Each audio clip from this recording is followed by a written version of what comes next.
gun felt wrong in Isla's hands, cold, heavy, foreign. Rain hammered against her torn wedding dress as she kicked open the service door of the Crimson Lotus, muddy, bare feet slapping against polished floors. Blood roared in her ears. Behind her, Marcus's men were coming. Always coming. She burst into the main casino, and everything stopped. Music died mid-note. Cards froze in dealers' hands. 100 eyes turned toward the desperate woman in white, aiming a pistol she barely knew how to hold at the man sitting alone in the elevated VIP office. Ryker Choi didn't move. For 7 years, his face had been a mask. Beautiful, terrible, empty. People whispered he died the night his father bled out on a warehouse floor, that only his body kept walking. But as Isla climbed those stairs, dress dragging, weapon shaking, something shifted in his dark eyes. He smiled. It was small, almost nothing, but his men saw it, and ice ran through their veins. "Help me disappear," Isla said, voice steadier than her hands, "or I'll make sure we both burn tonight. Before you find out what happens next, hit that subscribe button and turn on notifications. This story gets intense, and you won't want to miss a single moment. Trust me." Ryker's smile widened. 30 seconds. Convince me you're worth the trouble. "Marcus Okoro thinks I'm his property," Isla said. "My father sold me like livestock to settle a debt. You hate the Okoro family. I have information that can destroy them. Shipping routes, corrupt officials, financial records I copied from my father's study before I ran. What makes you think I won't just take the information and send you back in pieces? Because you're smiling, and something tells me you don't smile for just anything." Ryker gestured to his lieutenants. "Lower your weapons. Show her to my office." He stood, and Isla saw him fully, tall, elegant, dangerous in ways that had nothing to do with the gun at his hip. "Jin, bring water. She looks like she's been through hell." "I have," Isla said, following him into a private room lined with books and shadows. "And I'm not going back." Inside, Ryker poured whiskey for himself, set bottled water in front of her. "Talk, quickly. Marcus's men will be here within minutes." Isla drank, tasted blood from her split lip. "Marcus runs weapons through the port of New Orleans, every third Thursday. Container ships marked as agricultural equipment. The customs official who looks the other way is named Gerald Briggs. I have dates, vessel names, everything." How does a corporate lawyer get this information? By listening when men think women are decorative. Isla leaned forward. "My father's business partner is a man named Adewale Okoro, Marcus's uncle, the real power in their family.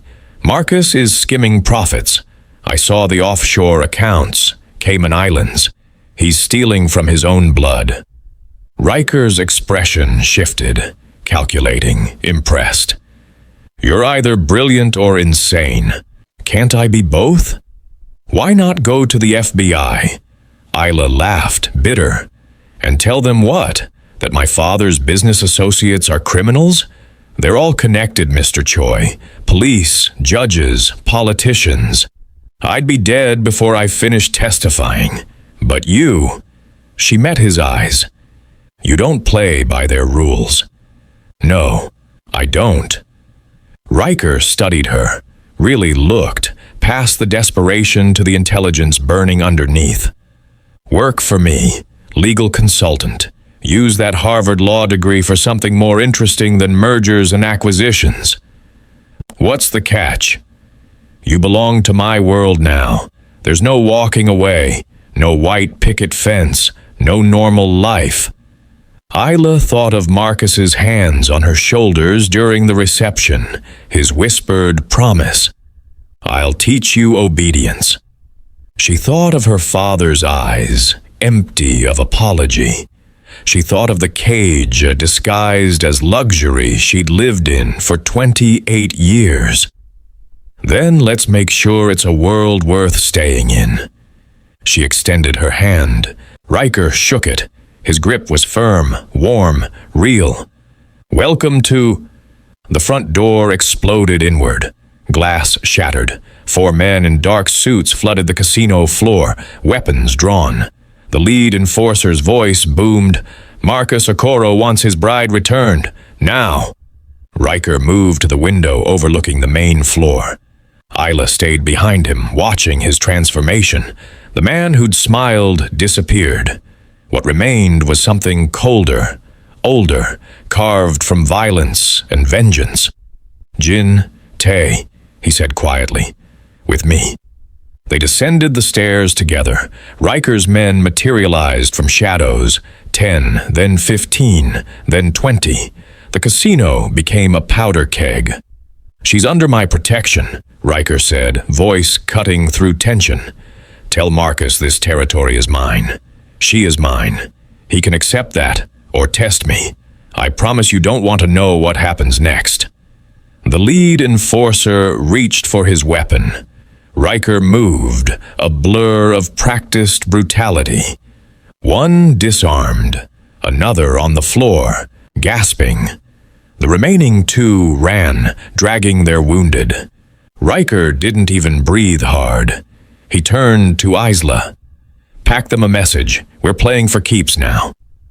30 minutes later, Isla stood in a penthouse that defied everything she knew about crime lords. Floor-to-ceiling windows framed New Orleans like a painting. Books lined every wall. Sun Tzu, Marcus Aurelius, contemporary legal theory. A chess set sat mid-game on an antique table. "Guest suite is through there," Ryker said, pointing. "Bathroom has everything you need. Helena will bring clothes in your size by morning." "Helena?" "My housekeeper. She's been with my family since I was a boy." He paused at his own door. "You're safe here, Isla. Rest." Alone, Isla peeled off the ruined wedding dress, stood under scalding water until her skin turned red, watched white silk circle the drain, taking the last pieces of her old life with it. She found silk pajamas in the bathroom, soft as sin. Walked to the windows and looked. Out at the city, glittering below. Somewhere out there, Marcus was planning his next move. Somewhere out there, her father was explaining to his associates how he'd lost control of his daughter. Let them plan. Let them explain. She was done being a piece on someone else's board. "Can't sleep?" Isla turned. Helena stood in the doorway, a small Korean woman with kind eyes and steel underneath. She carried a tea tray. "Too much adrenaline," Isla admitted.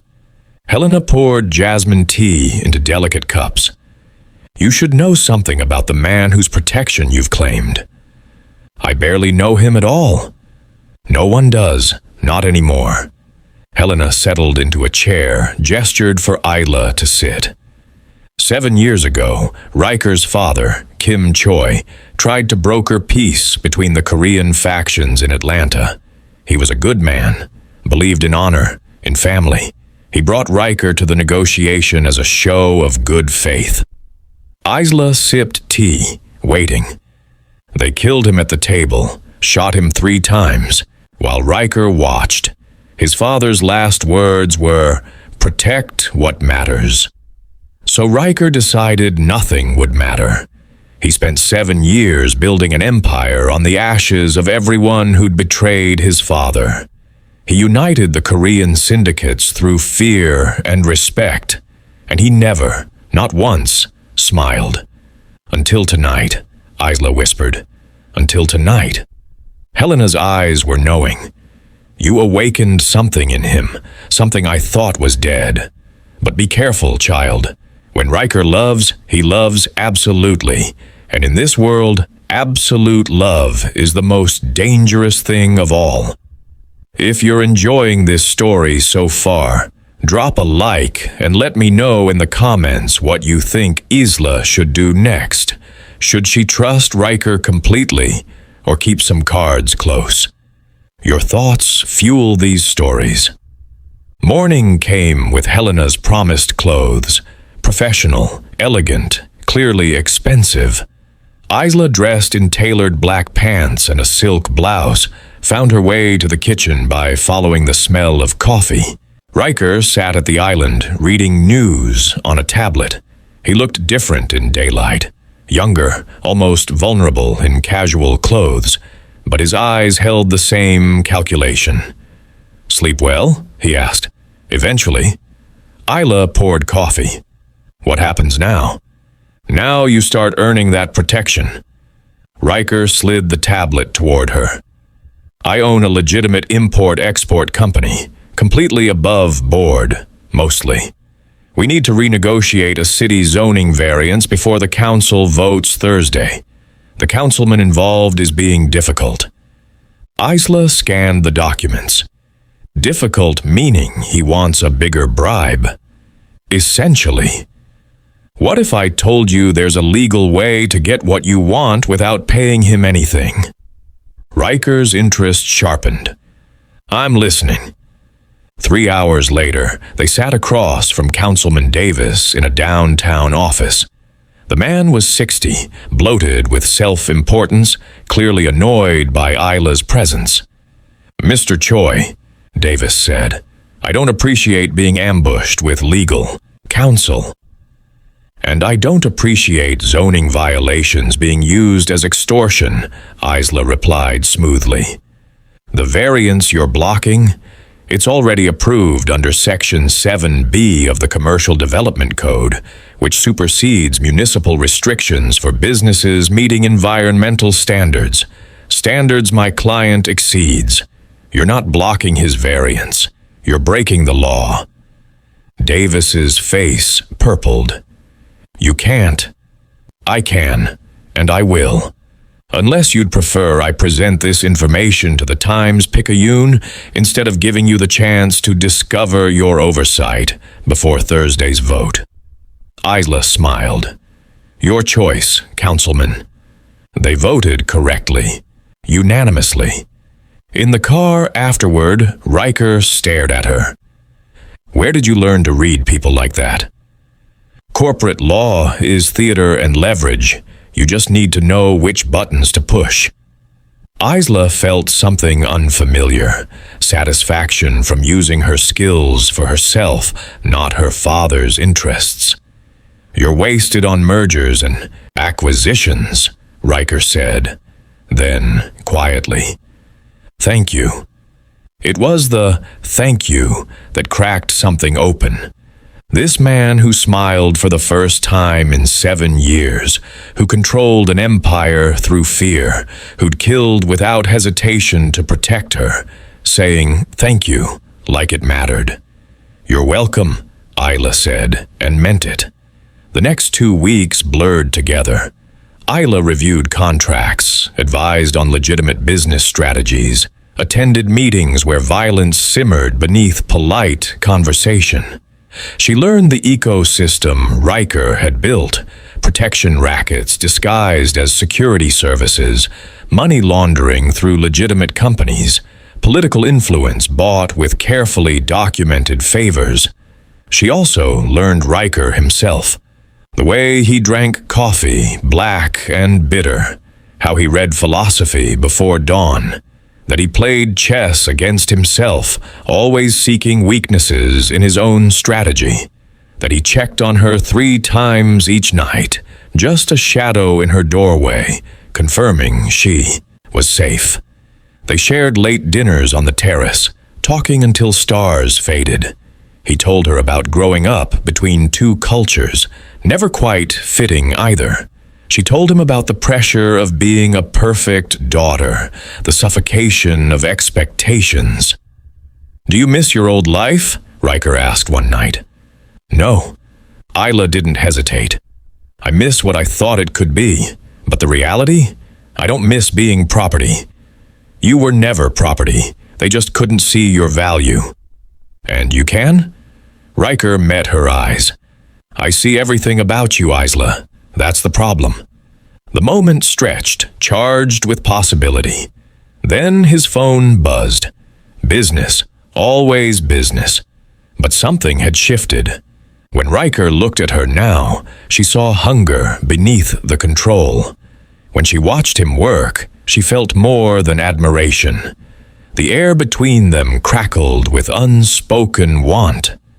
Friday night, they attended a meeting with Alexei Petrov, a Russian mob representative looking to expand port cooperation. The restaurant was exclusive, the private room thick with tension. "Mr. Choi," Alexei said in accented English, "your reputation precedes you, as does your companion." His eyes lingered on Isla. "The runaway bride, Marcus Okoro, is very angry. $500,000 for her return, I hear." Isla felt Ryker tense beside her. His hand found hers under the table, possessive, protective. "She's not for sale," Ryker said, voice dangerous.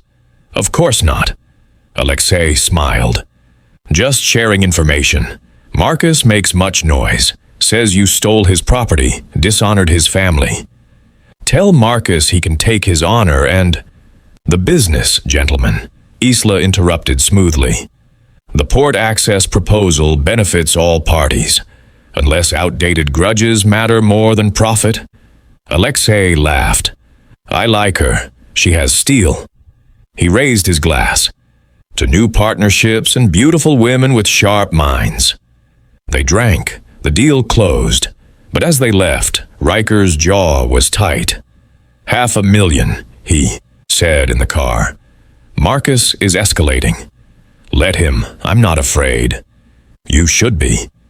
Ryker turned to her. "This isn't a game, Isla. He'll come for you with everything he has. Then we'll be ready." She squeezed his hand. Together.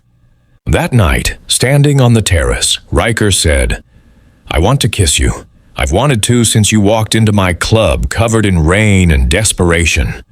What's stopping you?" Fear. The admission cost him. "Everyone I've ever cared about dies, Isla. My father, my mentor, a woman I almost married 10 years ago. She got caught in crossfire meant for me. I decided never again, never let anyone close enough to lose." Isla stepped closer. "I'm already close, Ryker, and I'm not going anywhere." "You don't understand." "I understand perfectly. You're terrified. So am I. But I'd rather be terrified with you than safe with anyone else." He kissed her then, desperate, tender, 7 years of frozen emotion thawing in one moment. She tasted whiskey and want felt his control fracture. When they broke apart, they were both breathing hard. "Isla," he whispered against her lips, "what are you doing to me?" "Bringing you back to life."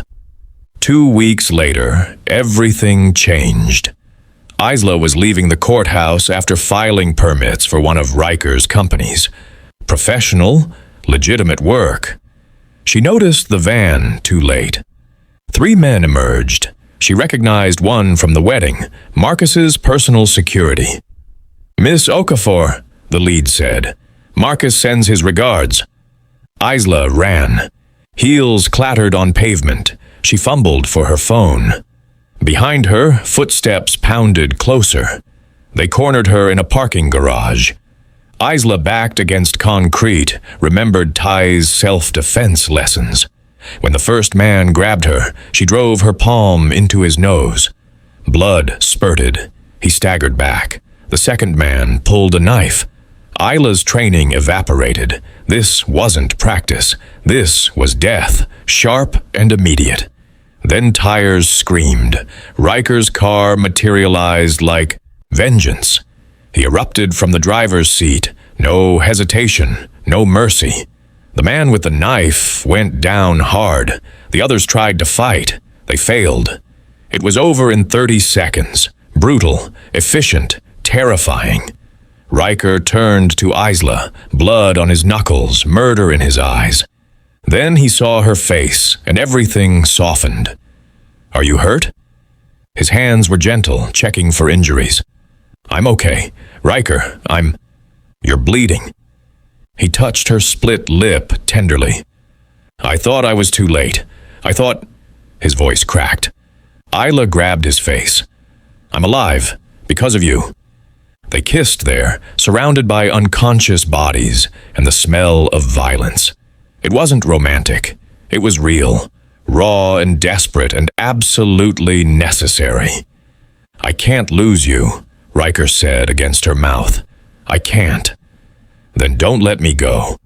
In the car, hands still shaking, Ryker made a call.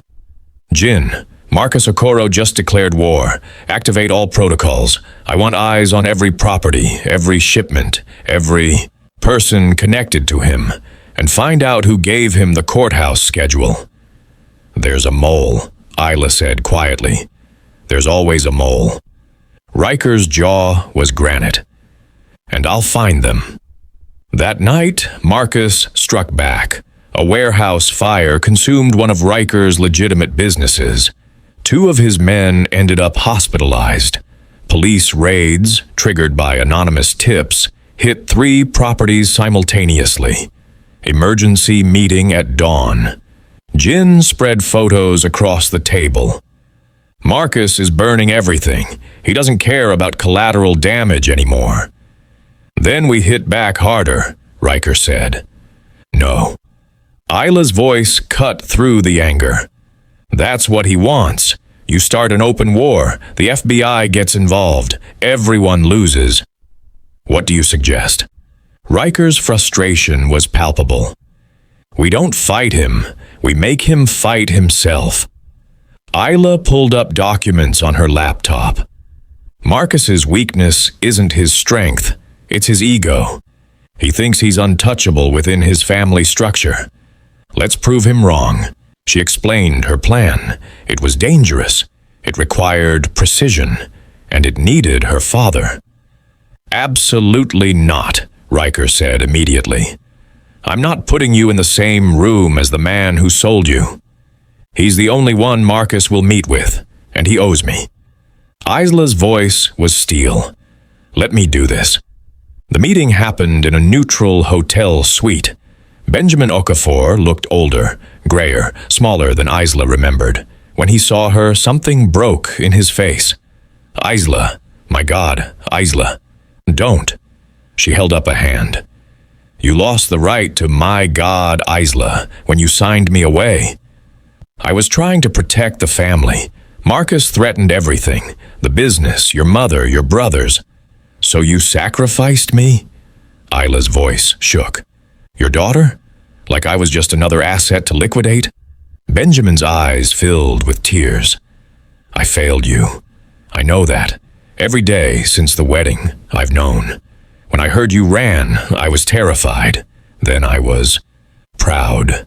So proud you had the courage I didn't." From the next room, Ryker watched through a hidden camera. His hands clenched. Jin murmured, "She's stronger than she looks." "She's stronger than anyone looks," Ryker replied. Isla sat across from her father. "Marcus embezzled from the family. I saw the accounts before I ran, but I need proof, hard evidence the patriarch in Lagos will believe. Can you get it?" "How?" "Marcus invited you to dinner next week to discuss reconciliation.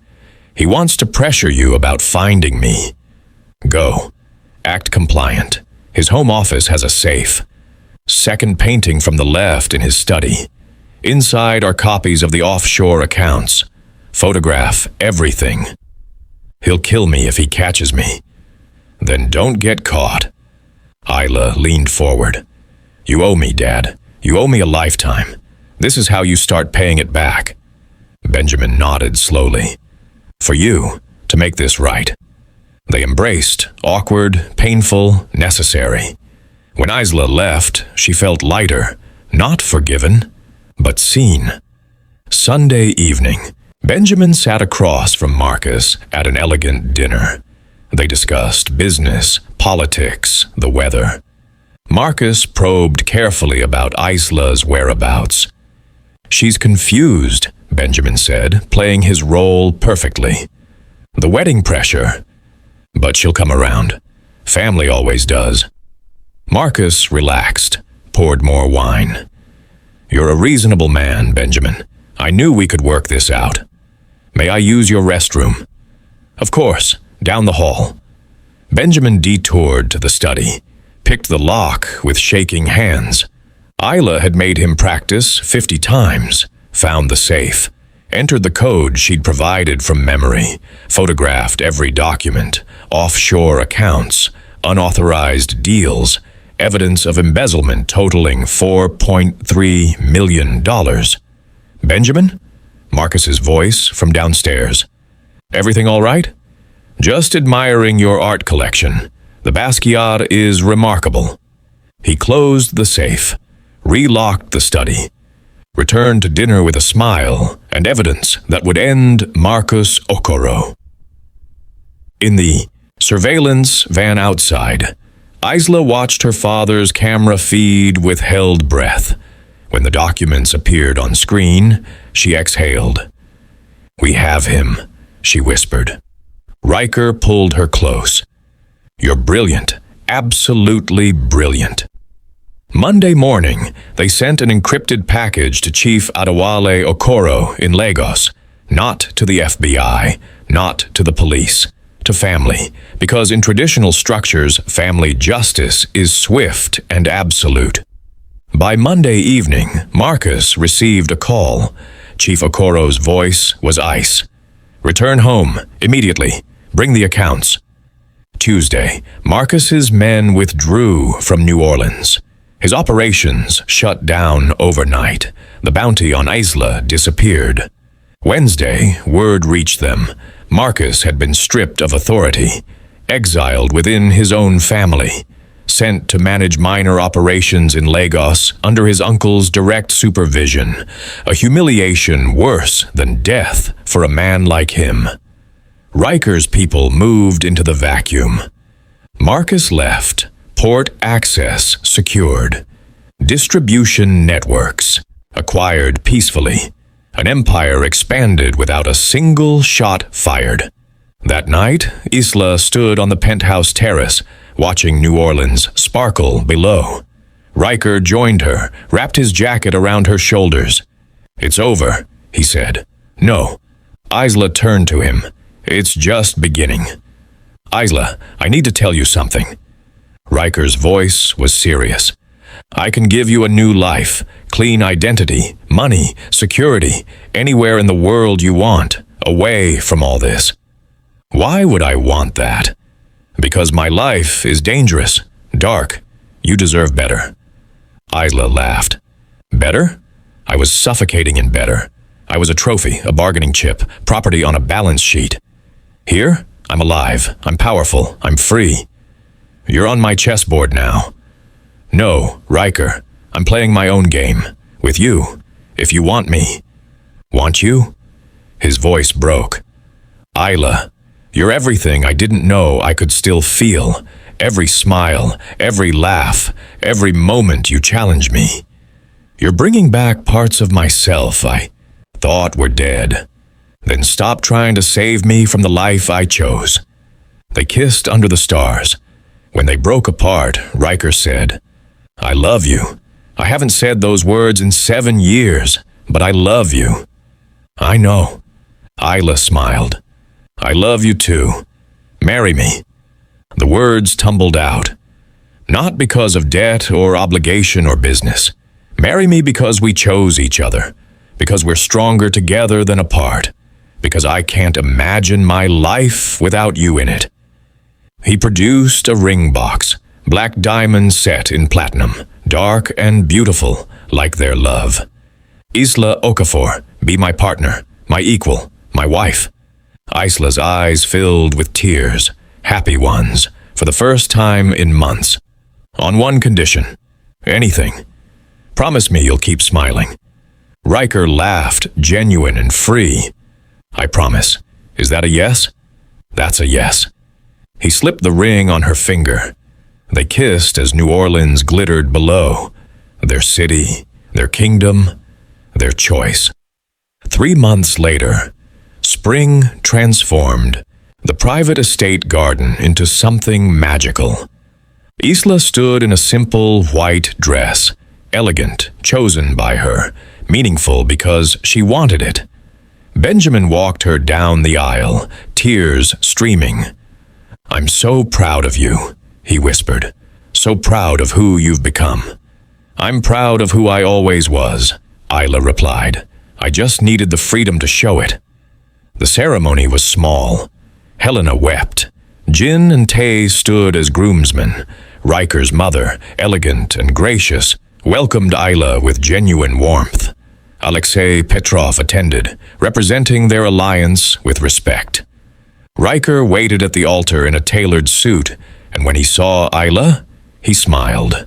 That smile, the one that had been dead for 7 years, the one she'd awakened that desperate night. They exchanged vows they'd written themselves. "I was frozen," Ryker said. "Dead inside for 7 years. You brought me back to life. I promise to live fully, with you, for you, every single day. To smile, to laugh, to feel. You saved me, Isla." "I was running," Isla said. "Running from a cage disguised as love. You gave me somewhere to run to. I promise to stand with you, fight with you, build with you, always. You didn't save me, Ryker. You saw me, and that made all the difference." They kissed as husband and wife. The small gathering erupted in celebration. At the reception, they danced, first dance as partners in every sense. Ryker held her close, and Isla saw their future in his eyes. Complicated, dangerous, beautiful, theirs. Midnight found them on the rooftop of the Crimson Lotus, where it all began. Isla still in her wedding dress, Ryker in his suit jacket, looking out at the city sprawling beneath them. "Regrets?" he asked. "Not one." Isla leaned into him. "What do you see when you look out there?" "I see our kingdom." "Then let's rule it well." They stood together as dawn approached, two people who found each other in desperation and built something neither could have built alone. Not an empire of fear, but a kingdom of choice. Before we end, I want to hear from you. What did you think of Isla and Ryker's story? Have you ever had to choose between safety and freedom? Drop your thoughts in the comments below. And if you enjoyed this story, smash that like button and subscribe for more intense, emotional tales like this one. Hit the notification bell so you never miss an upload. More stories coming soon, and trust me, you won't want to miss them. Isla had walked into a club in a torn wedding dress, holding a gun she didn't know how to use, desperate and dangerous. She demanded help from a man who hadn't smiled in 7 years. And in that moment, everything changed. Love doesn't conquer. It transforms. Isla didn't need a prince. She needed a king who would see her as a queen. And together they built something that belonged entirely to them. Not a fairy tale. A choice. The best choice either of them ever made.